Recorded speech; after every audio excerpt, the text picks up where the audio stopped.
আসসালামু আলাইকুম দর্শক।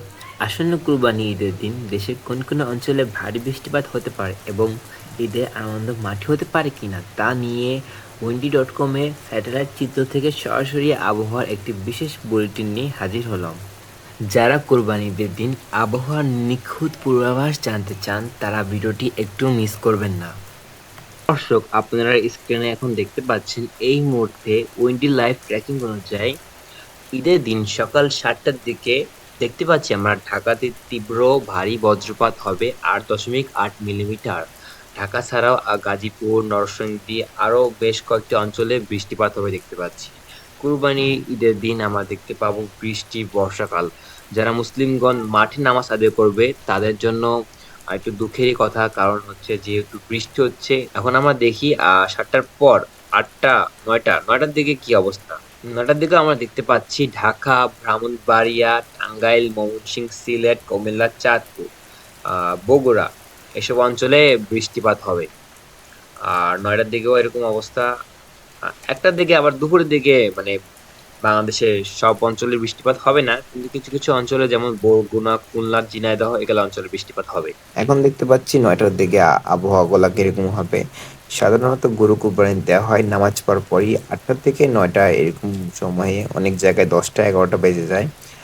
১০টা বেজে গেলে বা ১১টা বেজে গেলে বেশ বেশ কয়েকটি অঞ্চলে বৃষ্টিপাত একেবারে কমে যাবে। কিন্তু ৮টা ৯টার দিকে বৃষ্টিপাত ভালোই অঞ্চলে থাকবে।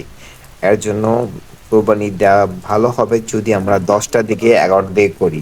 কুরবানি ঈদটা হচ্ছে এই মাসে, মে মাসে আমরা জানি বর্ষাকাল থাকে। এই বর্ষাকালের সময় আমাদের এইবার কুরবানি ঈদ পড়ছে প্রথমবারের মতো।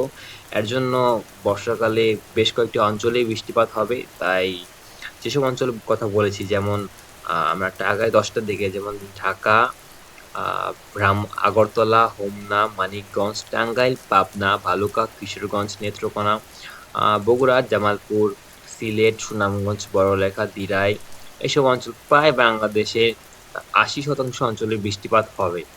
তাই কিছু করার নেই, বর্ষাকাল, এর জন্য কোরবানি ঈদের দিনও বৃষ্টিপাত হবে। তাই সেই অনুযায়ী আপনাদের কোরবানি করার সিদ্ধান্ত নিতে হবে যে কিভাবে করবেন, বর্ষা হলে কি পদক্ষেপ নেওয়া যায়।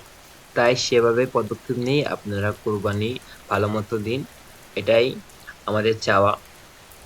আর চিন্তার বেশি কারণ নাই, বৃষ্টি হলেও আমরা বাঙালি, আমরা সবকিছু মোকাবেলা করতে জানি। এটাও পার করে দিব আমরা। সবাইকে ঈদের অগ্রিম শুভেচ্ছা। ঈদ সবার ভালো কাটুক। যে যে অঞ্চলে বৃষ্টি হতে পারে সেসব অঞ্চলের কথা আপনাদের জানিয়ে দিয়েছি। বৃষ্টি হলে আপনারা সে অনুযায়ী পদক্ষেপ নেবেন। ঈদের দিন সবাই খুশি থাকবেন আর পরিবারের সাথে ঈদ কাটাবেন। ধন্যবাদ সবাইকে। আমার ভিডিওটি ভালো লাগলে অবশ্যই চ্যানেলটিকে সাবস্ক্রাইব করে দিবেন।